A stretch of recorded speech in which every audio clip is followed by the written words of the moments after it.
Good morning everyone. दोस्तों आज है नवंबर 18 2022 और हम लोग करने वाले हैं द हिंदू न्यूज़पेपर के एनालिसिस। मेरा नाम है सितेंद्र चौधरी और आज फिर से आपके लिए कुछ टॉपिक्स यहाँ पे लेके आया हूँ। एक बार देख लेते हैं ब्रीफली आज हम लोग कौन कौन से टॉपिक करने वाले हैं। तो कॉलेजियम सिस्टम के बारे में एक बहुत ही जबरदस्त एक सुप्रीम कोर्ट की तरफ से एक इनिशिएशन आया है। वो इनिशिएशन क्या है उसके बारे में बात करेंगे, क्योंकि इससे हमारा कॉलेजियम सिस्टम पूरी तरह से चेंज हो सकता है। तो कॉलेजियम सिस्टम क्या होता है, इसके पीछे क्या कंट्रोवर्सीज हैं, थोड़ी हम वो जानने की यहाँ पे कोशिश करेंगे। राजीव गांधी के किलिंग की वजह से जिन 6 लोगों को छोड़ दिया गया था, रिलीज कर दिया गया था सुप्रीम कोर्ट के द्वारा, तो उसके बारे में छोटा सा ये दोबारा से रिपीटेड एक केस है, क्योंकि सेंट्रल गवर्नमेंट ने यहाँ पे कुछ बड़ी ही इंपॉर्टेंट ऑब्जर्वेशंस की हैं, उसके बारे में बात करेंगे। इलेक्शन कमीशन ऑफ इंडिया और उसकी इंडिपेंडेंस के बारे में बात करेंगे। ये भी एक काफी इंपॉर्टेंट एक टॉपिक होने वाला है पॉलिटी के पर्सपेक्टिव से, और आपको काफी अच्छी अच्छी चीजें यहाँ पे पता चलेंगी। उसके अलावा ड्राफ्ट एग्रीकल्चर जो एक बेसिकली ये प्रपोजल है डेवलप्ड कंट्रीज की वजह से की तरफ से एक प्रपोजल है, जिसका इंडिया ने काफी अच्छे से भैया अपोज किया है। तो क्या है पूरा मामला, इसको जानेंगे। वन ओन राइनोज के बारे में बात करेंगे। छोटा सा टॉपिक है, ज्यादा नहीं है, घिसा पिटासा पुराना सा टॉपिक है। उसके अलावा 2 एडिटोरियल आज हम लोगों ने यहाँ पे इंक्लूड किए हैं। प्रधानमंत्री गरीब कल्याण योजना, तो ये आप यहाँ पे काट सकते हो, एक आवास नहीं है, ये योजना है। और इलेक्ट्रल बॉन्ड के बारे में बात करेंगे। दोनों ही टॉपिक हमें अच्छे से पहले से आते हैं, हल्का फुल्का उसके बारे में डिस्कशन हम लोग यहाँ पे कर सकते हैं। और अगर कोई क्वेश्चन बनाना है तो हम लोग यहाँ से डेफिनेटली क्वेश्चन भी बना सकते हैं। एमसीक्यूज इंक्लूड किए गए हैं आज, और कुछ एडिशनल आर्टिकल भी अपने पास है। बट आगे बढ़ने से पहले आपने 2-3 चीजें करनी है। पहला तो आपने वीडियो को लाइक करना है। नीचे कमेंट सेक्शन में जो है गुड मॉर्निंग, गुड इवनिंग, सलाम, नमस्ते, राम रमैया, जो भी आपको करना है वो कर सकते हो। मुझे पता होना चाहिए कौन से स्टूडेंट हैं हमारे जो कि लगातार एनालिसिस देखते हैं।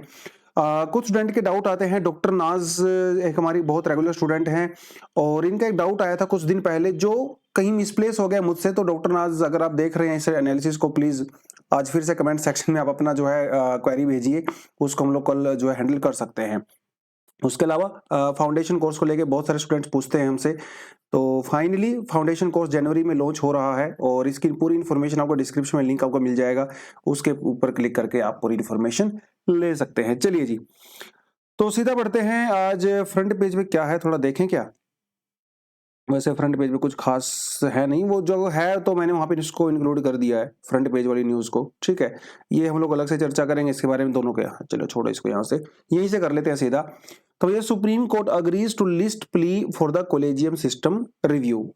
रिव्यू का मतलब ये होता है कि भाई कोई चीज जब पहले से एस्टेब्लिश हो चुकी है, उसके बारे में बेसिकली रीथिंक करना है। तो क्या उसको दोबारा से चेंज किया जा सकता है, क्या उसके अंदर मॉडिफिकेशन की जा सकती है, इसे रिव्यू कहते हैं। कॉलेजियल सिस्टम काफी सालों से, मतलब 1993 से एस्टेब्लिश हो चुका है। 1993 में, जिसको हम लोग सेकंड जज केस भी कहते हैं, उसमें 9 जज की एक बहुत बड़ी बेंच ने ये जजमेंट दिया था, और उसके बाद कॉलेजियल सिस्टम चल रहा है। कॉलेजियल सिस्टम किस लिए यूज होता है आपको बहुत अच्छे से पता है। कॉलेजियल सिस्टम में क्या होता है, जजेस की जो अपॉइंटमेंट होती है उसको देखा जाता है। जजेस की जो प्रमोशन होती है, यानी कि हाई कोर्ट का जज मान लो सुप्रीम कोर्ट में चला गया, या कोई बड़ी सीनियर लॉयर जो होते हैं उनको अगर जज बना दिया जाता है तो वो प्रमोशन ही हो गया ना। तो प्रमोशन जो होती है, और जजेस का जो ट्रांसफर होता है from one High Court to another High Court, ये सारी चीजें कॉलेजियम के द्वारा देखी जाती हैं। वैसे हमारे पास 2 तरह का कॉलेजियम होता है, आपको पहले से अच्छे से पता भी होगा। एक सुप्रीम कोर्ट का कॉलेजियम होता है, एक हाई कोर्ट का कॉलेजियम होता है। सुप्रीम कोर्ट के कॉलेजियम के अंदर हमारे सीजेआई होते हैं और 4 सीनियर मोस्ट जजेस होते हैं। हाई कोर्ट के कॉलेजियम के अंदर कौन कौन होता है मैं नहीं बताऊंगा, क्योंकि ऑलरेडी मैं आपको बहुत बार बता चुका हूं। ठीक है, कमेंट सेक्शन में बताएं हाई कोर्ट के कॉलेजियम के अंदर कौन कौन होते हैं। तो ये मामला बहुत समय से चल रहा था। ठीक है, फिर हुआ क्या, आपको पता ही है कि कॉलेजियम सिस्टम में क्या होता है। कॉलेजियम सिस्टम में सरकार का कोई खास रोल नहीं होता। ठीक है, सरकार का रोल बिल्कुल एंड में आता है, वो सिर्फ नाम को क्लियर करने के लिए, उससे पहले सारी प्रोसीजर जजेस के द्वारा खुद की जाती है, जिसकी वजह से कॉलेजियम सिस्टम के ऊपर काफी ज्यादा आरोप भी लगाए जाते हैं। कुछ लोगों का कहना है कि भैया जो कॉलेजियम सिस्टम होता है बिल्कुल भी ट्रांसपेरेंट नहीं है। कुछ लोगों का ऐसा भी मानना है कि कॉलेजियम सिस्टम में नेपोटिज्म होता है, फेवरेटिज्म होता है, और एक जज अपने ही भाई बंधु को अपॉइंट कर देता है। ये कुछ चीजें हैं। और क्योंकि जुडिशरी एक डेमोक्रेसी का बहुत ही एक इंटीग्रल पार्ट है, तो डेमोक्रेसी तो like for people by people होना चाहिए, लेकिन फॉर पीपल बाय पीपल मतलब पार्लियामेंट, राइट, हमारा लोकसभा राज्यसभा। लेकिन यहाँ पे लोकसभा, राज्यसभा, पार्लियामेंट यानी कि पब्लिक का कोई डिसीजन मेकिंग में कोई भी हिस्सेदारी नहीं होती है। तो ये तो कहीं ना कहीं डेमोक्रेसी की वैल्यूज के अगेंस्ट में जाता है कोलेजियम सिस्टम, जिसकी वजह से इसको क्रिटिसाइज किया जाता है। इसके जवाब में सरकार ने नेशनल जुडिशियल अपॉइंटमेंट कमीशन बनाया था और कानून भी पास किया था, जिसमें दोनों ने राज्यसभा लोकसभा ने उसको पास कर दिया था। लेकिन 2015 में सुप्रीम कोर्ट ने कहा कि जो एनजेसी है इसको स्ट्रक डाउन कर दिया, कहा कि ये बिल्कुल ही नल एंड वॉइड इसको डिक्लेयर कर दिया। तो सुप्रीम कोर्ट ने बेसिकली कोलेजियम सिस्टम को सुप्रीम माना है। यहाँ पे सुप्रीम कोर्ट का ये कहना है कि कोलेजियम सिस्टम बेस्ट सिस्टम है, अगर गवर्नमेंट इसके अंदर इंटरफेरेंस करेगी तो काफी ज्यादा डिस्टर्बेंस यहाँ पे हो सकती है। वो पूरा मामला यहाँ पे जो है अब तक चल रहा था। अभी फाइनली क्या हुआ है, नई एप्लीकेशन डाली गई है सुप्रीम कोर्ट के अंदर, और फॉर्चुनेटली किसी ने सोचा भी नहीं था ऐसा होगा। सुप्रीम कोर्ट ने उस एप्लीकेशन को बेसिकली एक्सेप्ट कर लिया है। हमारे जो नए सीजेआई बने हैं DY चंद्रचूड़ जी, इन्होंने कहा है कि भैया हम लोग उस रिट पिटीशन को रिकंसिडर कर सकते हैं, collegium system of high court and collegium system of supreme court. देखिए बातचीत करने में तो कुछ नहीं जाता है ना, अब वो इसको माने या ना माने वो एक बहुत बड़ा केस हो जाएगा, क्योंकि 9 जजेस की बेंच ने उसको जो है डिक्लेयर किया था, और अगर आप उसको रिवर्स करना चाहते हो तो कम से कम 11 जजेस की बेंच को बनाना पड़ेगा, जो कि अपने आप में बहुत बड़ी कॉन्स्टिट्यूशनल बेंच होती है। लेकिन चंद्रचूड़ जी का ये कहना है कि भैया बात तो कर सकते हैं, है ना, हम अपना पक्ष रखेंगे, सरकार अपना पक्ष रखेगी, तब देखते हैं क्या होगा। तो ये पूरा मामला जो है यहाँ पे बना है। कॉलेजियम सिस्टम के बारे में काफी ज्यादा क्रिटिसाइज किया जाता है। हमारे जो लॉ मिनिस्टर हैं तो बहुत कुछ बोल देते हैं पार्लियामेंट में कॉलेजियम सिस्टम के बारे में, हाथ धोड़ के पीछे ही पड़े हुए हैं। और सारी पॉलिटिकल पार्टी जो है वो सपोर्ट करती है एनजेसी को। सिर्फ एक मेंबर ऑफ पार्लियामेंट ऐसे थे, MP ऐसे थे, जिनका नाम था जेठमलानी, आपको उनका नाम बहुत अच्छे से जानते होंगे, उन्होंने इसके अगेंस्ट में वोट किया था। बाकी लोकसभा, राज्यसभा में सभी ने इसके फेवर में सपोर्ट किया था। तो सरकार तो चाहती है भैया एनजेसी आए, लेकिन सुप्रीम कोर्ट का जो है अपना ही मानना है, राइट। तो इसीलिए 2 MCQs भी हम लोग यहीं से लेके आए हैं। रिपीटेड से MCQs हैं, पहली बार इसको मैं नहीं डाल रहा हूं, लेकिन अगर किसी ने पहली बार देखा है तो प्लीज इसे कमेंट सेक्शन में आंसर आप दे सकते हो। आसान से क्वेश्चंस हैं, बट एग्जाम में बहुत बार आसान क्वेश्चन आते हैं और हम लोग कंफ्यूज हो जाते हैं। तो पहले आसान, उसके बाद डिफिकल्ट, ऐसे तो स्टेप जाता है ना। चलिए जी आगे बढ़ते हैं। Centre seeks review of the Supreme Court order freeing Rajiv Gandhi case. भैया यहाँ पे भी रिव्यू की बात चल रही है। राजीव गांधी हत्याकांड में उनकी जब किलिंग की गई थी तो उसमें जितने भी लोग इन्वॉल्व थे, आपको बहुत अच्छे से पता है, 26 लोगों का नाम उसमें आया था। 26 लोगों में से 19 लोगों को तो पहले से ही रिलीज कर दिया गया था, क्योंकि उनके खिलाफ लाइफ इम्प्रिजनमेंट थी। 2000 में उनको रिलीज कर दिया गया था। 7 लोग ऐसे थे जिनको लाइफ कैपिटल पनिशमेंट मिली थी। बाद में इन लोगों की कैपिटल पनिशमेंट को भी लाइफ इम्प्रिजनमेंट में चेंज कर दिया गया था। और मई के महीने में इसी साल 2022 में उसमें से एक आदमी था जिसका नाम था परिवलन, इनको रिलीज कर दिया गया था। 6 लोग बचे हुए थे, 6 लोगों को अभी सुप्रीम कोर्ट ने रिलीज कर दिया है। अब ये मामला पहले हम लोग बहुत अच्छे से इसके बारे में डिस्कस कर चुके हैं। आपको अच्छे से पता है कि जो किसी भी स्टेट की गवर्नमेंट होती है वो अपनी पावर का यूज करके अपने गवर्नर को सजेस्ट कर सकती है, राइट। उसको बोल सकती है कि सर ये जो लाइफ इन प्रिजन वाले जो लोग हैं इनको रिहा कर दिया जाए, रिलीज कर दिया जाए। तो तमिलनाडु की सरकार ने यही कहा था कि इन 6 लोगों को रिलीज कर दिया जाए, लेकिन गवर्नर ने इनकी बात मानी नहीं। गवर्नर ने जो है वो केस सेंटर को फॉरवर्ड कर दिया, सेंटर मतलब प्रेसिडेंट को फॉरवर्ड कर दिया। जबकि कानून ये कहता है अगर किसी आदमी को लाइफ इम्प्रिजनमेंट मिला हुआ है तो वो केस आप गवर्नर सेंटर के लिए यानी कि प्रेसिडेंट के लिए रिजर्व नहीं कर सकता। तो उस केस में सुप्रीम कोर्ट ने अपनी आर्टिकल 145 की पावर का यूज करके उन 6 लोगों को रिलीज यहां पे कर दिया है। बहुत सारे लोगों ने क्रिटिसाइज किया, अरे भैया छोटा मोटा आदमी नहीं मारा है ना, देश के प्राइम मिनिस्टर को मारा है, तो ऐसे लोगों को आप कैसे रिलीज कर सकते हो। अब ये मामला जो है वो सेंटर की गवर्नमेंट ने सुप्रीम कोर्ट के अंदर केस फाइल किया है रिव्यू करने के लिए। और सरकार का यह कहना है कि सरकार को अपना पक्ष रखने के लिए एडिक्वेट अपॉर्चुनिटी नहीं मिली है इस केस में, और सुप्रीम कोर्ट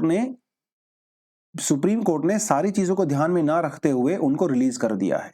तो सुप्रीम कोर्ट की यहां पे गलती है, ये प्रोसीजरल लैप्स है, क्योंकि यहां पे CBI इन्वॉल्व थी। सीबीआई के अलावा और भी बहुत सारी सेंट्रल एजेंसीज यहाँ पे इन्वॉल्व थी। और प्रोसीजर ये कहता है कि अगर कहीं पे सीबीआई इन्वॉल्व होती है, सेंट्रल एजेंसीज इन्वॉल्व होती हैं, या कोई सेंटर के कानून के तहत आपको सजा मिली है, तो उस केस में सेंटर को भी इक्वल पार्टी होना चाहिए। लेकिन यहाँ पे इक्वल पार्टी नहीं थी, तो ये प्रोसीजरल लैप्स भी है। This is a breach of the principle of the natural justice, this is the miscarriage of the justice. देखिए कितने अच्छे अच्छे सेंटेंस और वर्ड्स हैं। ऐसे ही सेंटेंस वर्ड्स अगर आप अपने एग्जाम में यूज कर देते हो ना, तो एग्जामिनर खुश हो जाता है, आपको आधा नंबर एक्स्ट्रा मिल जाएगा। तो इनको पढ़ा करो। आप एक अपनी सेपरेट नोटबुक भी मेंटेन कर सकते हो, जिसमें आप इतने अच्छे अच्छे कीवर्ड्स को लिख सकते हो। तो कभी कभी उसको रिवाइज अगर आप कर लोगे तो नेचुरली आपके राइटिंग में आ जाएगा। मैं ये नहीं कह रहा हूं कि सेपरेटली बैठने पे रट्टा मारो, नहीं, रट्टा मारने की जरूरत नहीं होती है। पढ़ते रहते हैं, time to time answer writing practice करते हैं, तो खुद ही नेचुरली आ जाता है। अगर आप टॉपर्स के आंसर शीट को कभी देखोगे तो उनकी वोकैब, उनका जो सिलेक्शन ऑफ वर्ड्स है, वो नॉर्मल स्टूडेंट के कंपैरिजन में काफी बेटर होता है। मैं ये नहीं कह रहा हूं बहुत फ्लावरी लैंग्वेज लिखनी है, बहुत लीगल और उस तरह की लैंग्वेज लिखनी है, नहीं, सिंपल लैंग्वेज है, लेकिन देखने में अच्छा लगता है, पढ़ने में अच्छा लगता है, इंपैक्ट बहुत ज्यादा होता है। तो थोड़ा सा इनको देखा करो आप लोग, ठीक है। अब मजे की बात यह है कि 6 लोगों को जिनको रिलीज किया गया है भैया अभी सुप्रीम कोर्ट के द्वारा, उनमें से 4 लोग तो श्रीलंकन नेशनल्स हैं, वो तो इंडियन नेशनल है ही नहीं। तो इसकी वजह से इंटरनेशनल रेमिफिकेशन भी यहां पे हो सकता है। अब कल को मान लो कोई बांग्लादेशी है, कल को कोई पाकिस्तानी है, भैया आप तो उनको भी रिलीज कर दोगे अगर ऐसी बात हुई तो ये भी एक यहाँ पे बहुत बड़ी चीज यहाँ पे देखी गई है। तो इसलिए कोर्ट ने कहा है कि ये मामला पूरा दोबारा से रिव्यू होना चाहिए। लेट्स सी इस पे सुप्रीम कोर्ट क्या कहता है, रिव्यू इसको करेगा कि नहीं करेगा। बट पर्सनली मेरा भी यही मानना है कि थोड़ा सा प्रोसीजर तो खैर यहाँ पे गड़बड़ हुआ है कहीं ना कहीं। सेंट्रल गवर्नमेंट को भी जो है रखना चाहिए था कॉन्फिडेंस में सुप्रीम कोर्ट को। और यह प्राइम मिनिस्टर की को मारा गया है, कोई ऐसे छोटे मोटे गुंडे को नहीं मारा गया है, right. Prime minister of India, और उस समय हालांकि उस समय प्राइम मिनिस्टर की पोस्ट पे नहीं थे, बट स्टिल, राइट। तो चलिए, इलेक्शन कमीशन में be honest but can have definite political lineage. अब मतलब सोचने की बात है यार, मतलब हम लोग ऐसा बोलते हैं ना कि जो हमारे जजेस हैं वो इंडिपेंडेंट होने चाहिए, राइट, न्यूट्रलिटी होनी चाहिए। आप समझ के देखिए कि अगर सीजेई हैं तो भैया सीजेई भी किसी को तो वोट देते ही होंगे ना, ऑब्वियस सी बात है।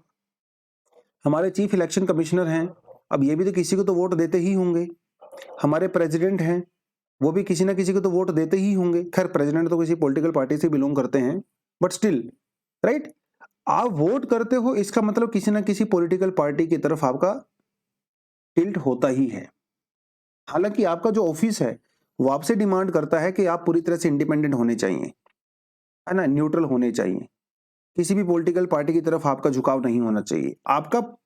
आपकी जो चेयर है, आपका जो पद है, डेजिग्नेशन है, वो ये डिमांड करती है। लेकिन पर्सनल तो आपके हमेशा किसी ना किसी पॉलिटिकल पार्टी की तरफ होते ही हो। अब ये मामला जो है वो चीफ इलेक्शन कमिश्नर को लेके है।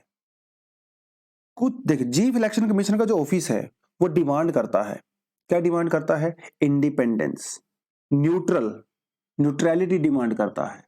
बट कभी कभी उनके पर्सनल जो व्यूज हैं वो सामने आ जाते हैं। तो एक पेटिशन डाली गई है सुप्रीम कोर्ट के अंदर, जिसमें यह कहा गया है कि सर, ये जो इलेक्शन कमिश्नर हैं इनकी इंडिपेंडेंस, इनका न्यूट्रलिटी को मेंटेन करने के लिए चीफ इलेक्शन कमिश्नर को इलेक्ट करने का जो प्रोसीजर है उसके अंदर चेंज होना चाहिए। एक ऐसी न्यूट्रल बॉडी बनाई जाए, हाई लेवल बॉडी बनाई जाए, जिसके अंदर प्राइम मिनिस्टर नहीं होने चाहिए। इलेक्शन कमिश्नर ऑफ इंडिया को अभी चूज कैसे किया जाता है?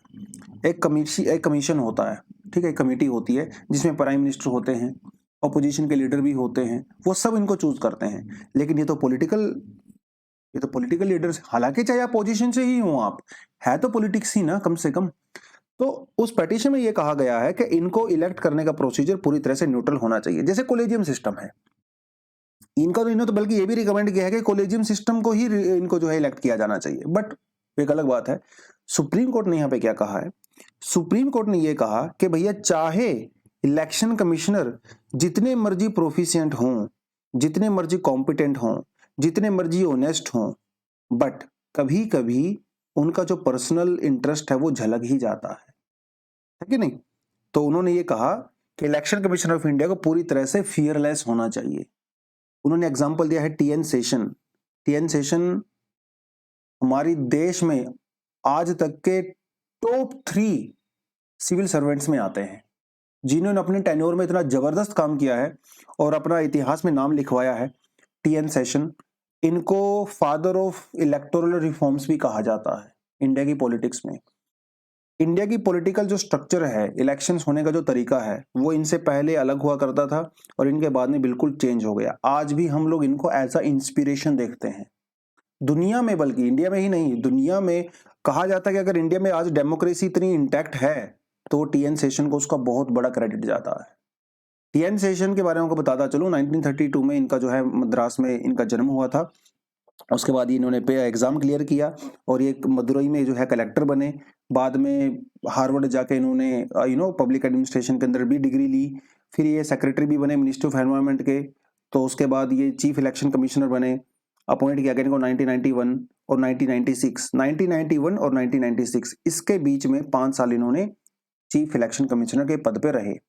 आपको पता है कि 1991 से पहले 89 में बेसिकली क्या हुआ था, जब एज को 21 साल से 18 साल कर दिया गया था वोटिंग एज को, तो 2 एक्स्ट्रा कमिश्नर यहाँ पे ऐड कर दिए गए थे, है ना, 3 हो गए थे। कॉन्स्टिट्यूशन तो एक ही कहता है लेकिन 3 हो गए थे। बाद में 3 की बजाय 1 कर दिया गया, लेकिन अब तो फिर से 3 कर दिए गए।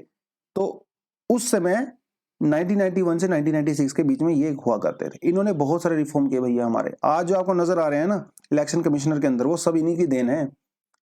मॉडल कोड ऑफ कंडक्ट पहले हुआ करता था, लेकिन अभी इन्होंने काफी स्ट्रिक्टली उसको एनफोर्स कर दिया।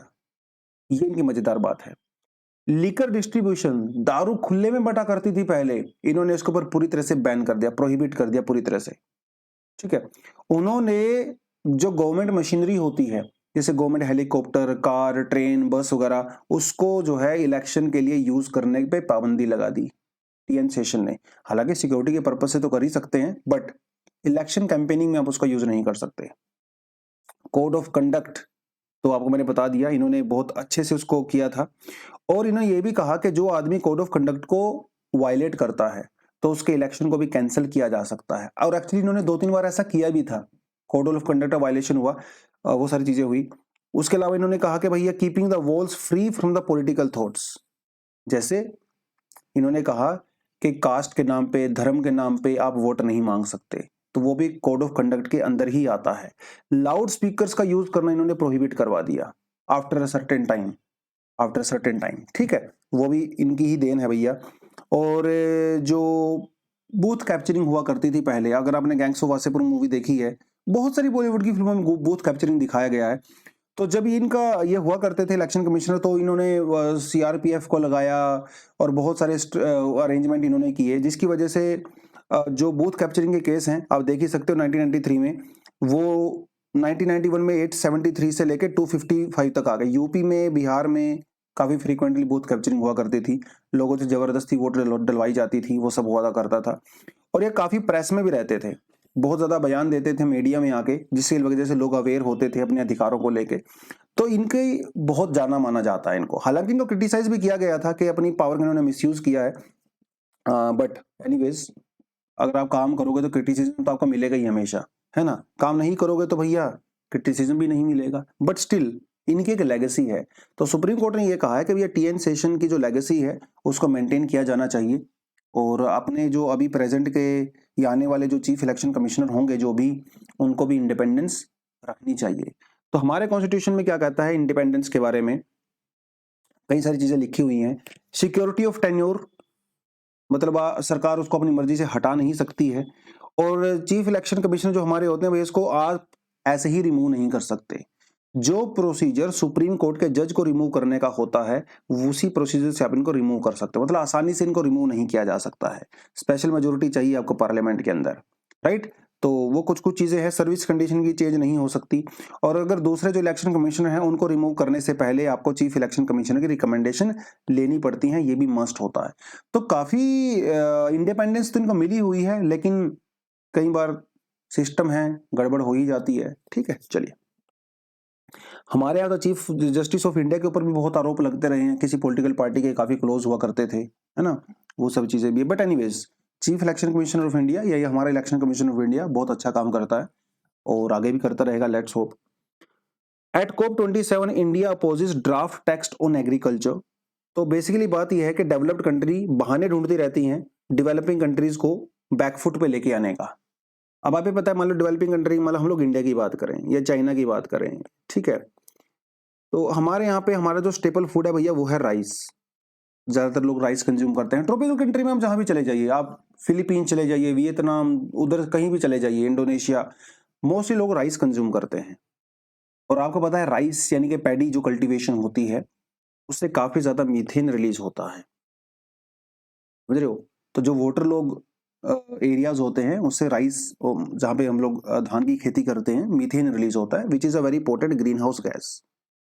तो ये डेवलप्ड कंट्री क्या कर रही है, वो हमारे ऊपर प्रेशर डाल रही है कि आप इस तरह की एग्रीकल्चर को बंद करिए, आप ऐसी खेती बाड़ी करिए जहां से ज्यादा ग्रीन हाउस गैसेज रिलीज नहीं होती, क्योंकि एग्रीकल्चर भी ग्रीन हाउस गैसेज को रिलीज करने का एक काफी बड़ा सोर्स है। बेसिकली यहाँ से काफी ग्रीन हाउस गैस रिलीज होती है एग्रीकल्चर से। तो ये तो बहाने हैं ना भैया। भैया हमारी फूड सिक्योरिटी का क्या होगा? ये तो प्रो फार्मर प्रो पुअर आप उसको ब्लॉक कर रहे हो। तो इंडिया ने तो साफ साफ बोल दिया है कि जो रिच कंट्री हैं वो अपना लाइफस्टाइल तो चेंज करना नहीं चाहते, हमें हमें आप बोल रहे हो फालतू में, तो आपका कोई मोरल ग्राउंड नहीं है।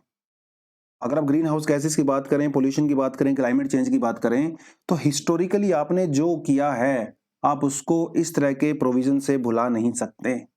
आपकी मोरल, एथिकल, फाइनेंशियल और पॉलिटिकल रिस्पॉन्सिबिलिटी है that you must help developing countries rather than blaming us for agriculture.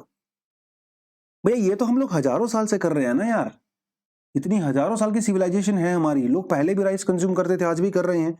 अगर राइस एग्रीकल्चर ही इतना बड़ा क्लाइमेट चेंज वाला इशू होता तो ये तो बहुत पहले हो चुका होता क्लाइमेट चेंज, इंसानों की वजह से, समझ रहे हो ना, आज थोड़ी हुआ है। तो उनका ये कहना है, इंडिया ने साफ साफ कहा कि ये जो नेशंस हैं वो खुद तो कुछ करना नहीं चाहते, खुद के लाइफस्टाइल को तो चेंज करना नहीं चाहते, और ये चीप सॉल्यूशन निकाल हमारे ऊपर ब्लेम कर रहे हैं।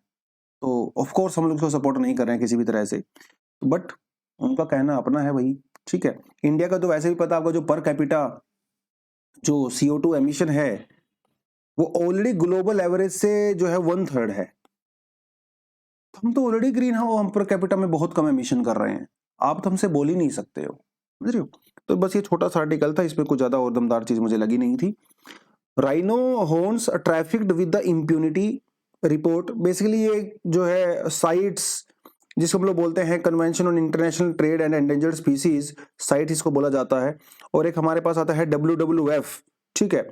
तो इनकी रिपोर्ट में ये कहा गया है कि over a period of time जो राइनोज के जो हॉर्न्स हैं इनकी इलीगल ट्रेड हो रही है, राइट, और ये रुकने का नाम ही नहीं ले रही है।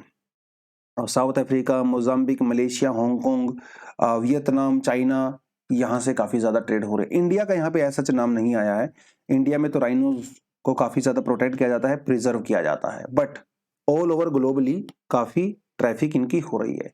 तो WWF क्या है, साइट्स क्या है, ये कंटेंट मैंने आपको सेल्फ स्टडी के लिए डाला है, और ये पुरानी स्लाइड को ही मैंने यहाँ पे कॉपी पेस्ट किया, कुछ नया इसमें नहीं है, आप इसको खुद से पढ़ सकते हो।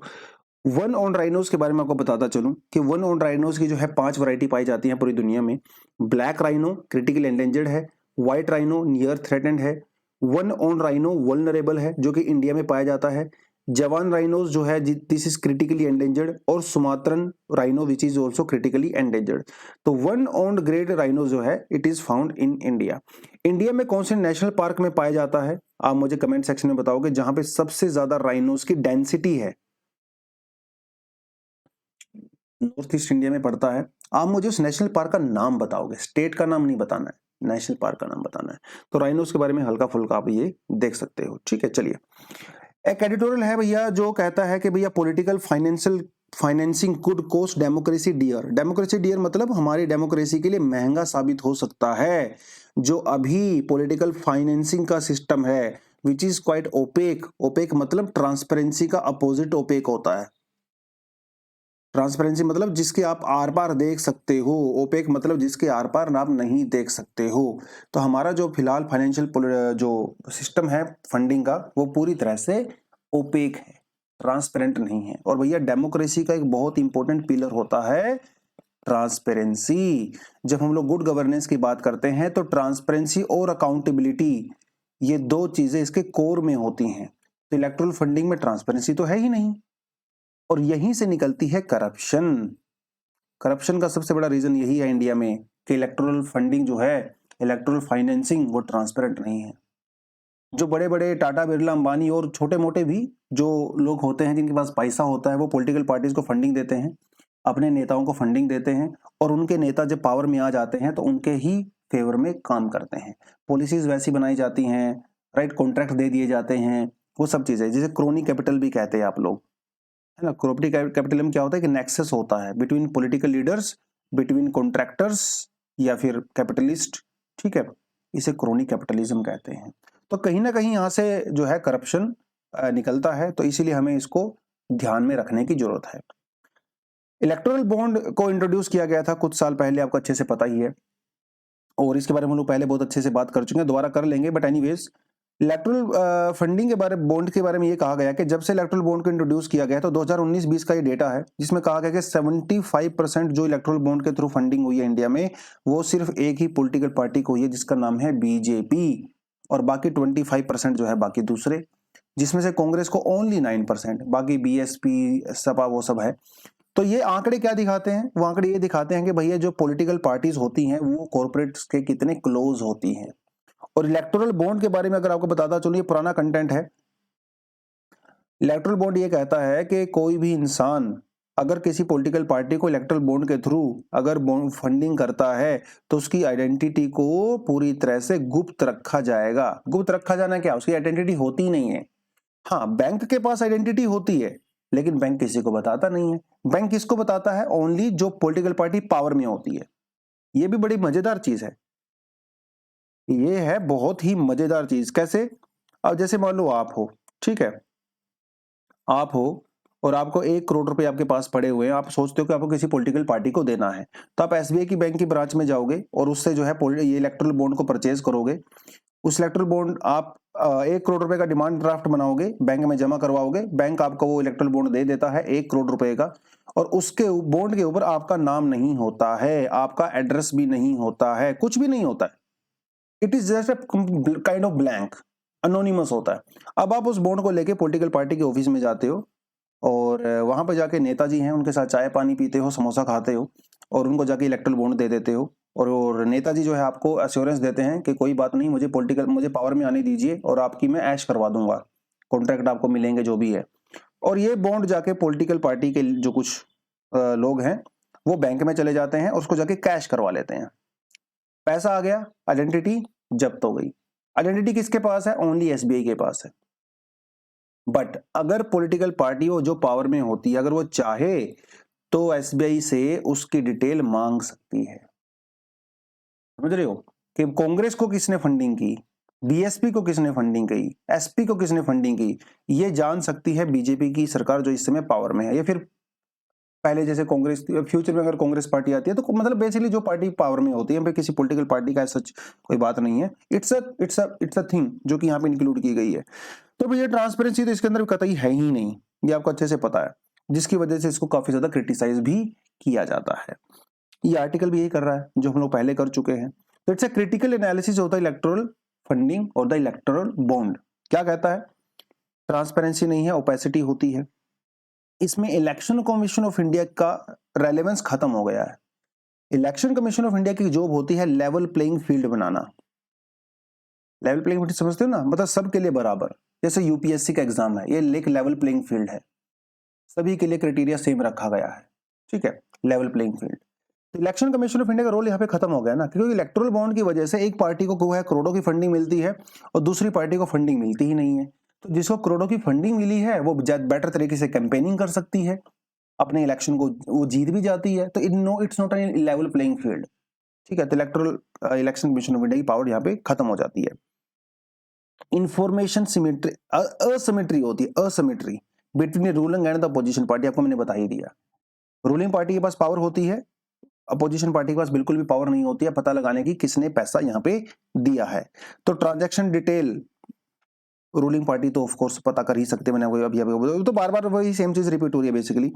Electoral bond centralise the political funding toward the national unit of the political party. जैसे आप मान लें यहाँ पे कांग्रेस का एग्जांपल लीजिए, ठीक है, कांग्रेस की एक सेंट्रल यूनिट है जो कि दिल्ली में सिचुएटेड है, और बाकी कांग्रेस की लोकल यूनिट्स भी हैं।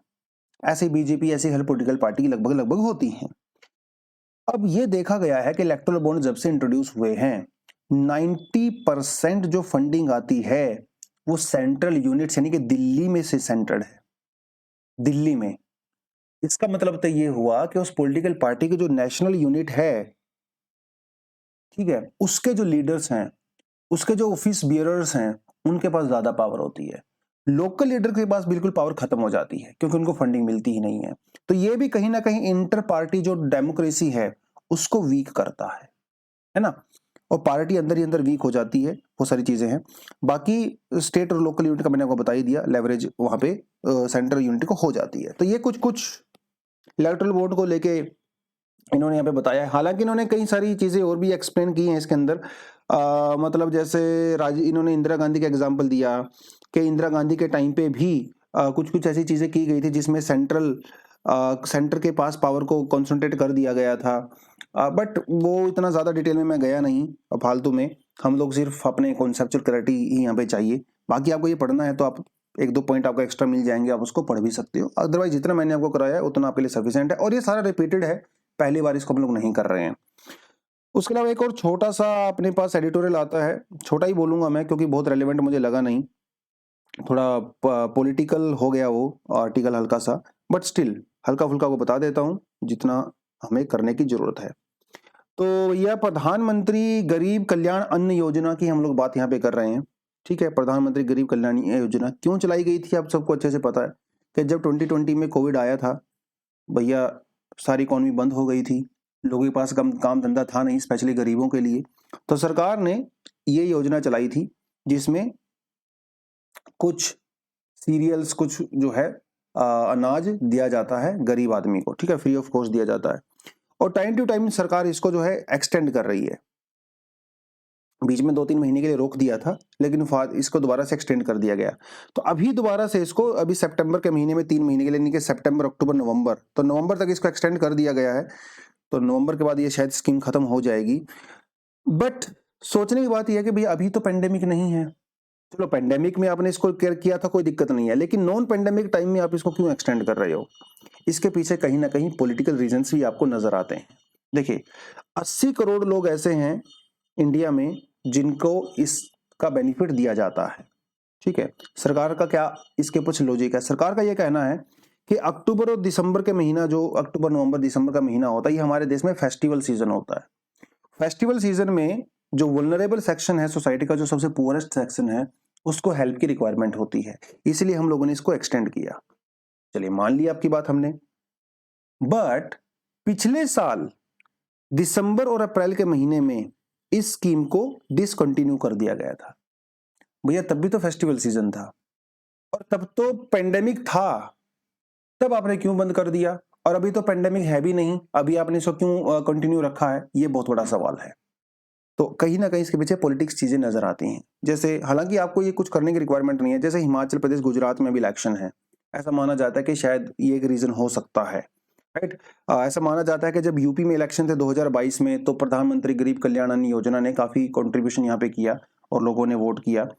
जब इस स्कीम को डिसकंटिन्यू किया गया था तो वेस्ट बंगाल, केरला और तमिलनाडु में इलेक्शन हुआ करते थे, लेकिन वहां पे पार्टी का कोई ज्यादा होल्ड नहीं है। तो maybe these are the reasons, हम लोग अच्छे से कुछ नहीं कह सकते। बट हमारे पास जो नेशनल फूड सिक्योरिटी एक्ट है, जिसके अंदर हम लोग पब्लिक डिस्ट्रीब्यूशन सिस्टम के तहत जो पहले से ही स्कीम बहुत अच्छे से चला रखी है हम लोगों ने, तो ऐसा नहीं है कि नई स्कीम को इंट्रोड्यूस करने से वो पुरानी स्कीम खत्म हो गई है। नहीं, पुरानी स्कीम अभी भी चल रही है, जो कि हमारा नेशनल फूड सिक्योरिटी एक्ट के तहत चलता है। ये तो एक ऊपर से स्कीम चलाई गई थी लोगों को एक्स्ट्रा हेल्प देने के लिए, जिसकी वजह से सरकार को अभी तक 3.91 लाख करोड़ रुपीस का सरकार के एक्सचेकर से खर्च हो चुका है, क्योंकि हाईली सब्सिडाइज्ड है ना, फ्री ऑफ कॉस्ट है बेसिकली। तो सरकार के एक्सचेकर के ऊपर काफी इंपैक्ट यहाँ पे पड़ा है। हालांकि ये स्कीम की काफी चर्चा भी की गई है, काफी प्रशंसा भी हुई है। अगर आप WTO या IMF के एक रिपोर्ट की बात करें तो IMF ने बहुत ज्यादा अप्रिशिएट किया है इस स्कीम को, कि पेंडेमिक के दौरान जिस तरह से हमारे देश में गरीबी है, लोगों के पास जॉब्स नहीं थी, और उस समय लोगों को फूड सिक्योरिटी प्रोवाइड करवाया स्कीम ने, और प्रेज किया जाता है। बट बात वही है कि भैया आप स्कीम को कब तक कंटिन्यू करोगे, उसकी एक लिमिट होनी चाहिए ना, है ना, एक चीज का आपको बेनिफिट नजर आ रहा है, आप उसको कब तक कंटिन्यू करोगे, क्योंकि ऑलरेडी हमारे पास नेशनल फूड सिक्योरिटी एक्ट के तहत पब्लिक डिस्ट्रीब्यूशन सिस्टम होता ही है। तो इन्होंने ये बात भी जो है यहाँ पे डेफिनेटली कही है। कई जगह भी ये भी देखा गया है कि लोगों को 50 किलो राइस जो है वो हर महीने मिल रहा है, उनको स्टोरेज की दिक्कत भी आ रही है, कहाँ पे स्टोर करें भैया। कई लोग ऐसे होते हैं इस स्कीम के तहत अनाज खरीद लेते हैं लेकिन बाहर मार्केट में जाके उसको बेच देते हैं, ये भी समस्याएं चल रही है।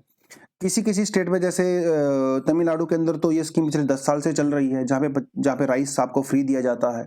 तो ये फ्रीबीज है क्या?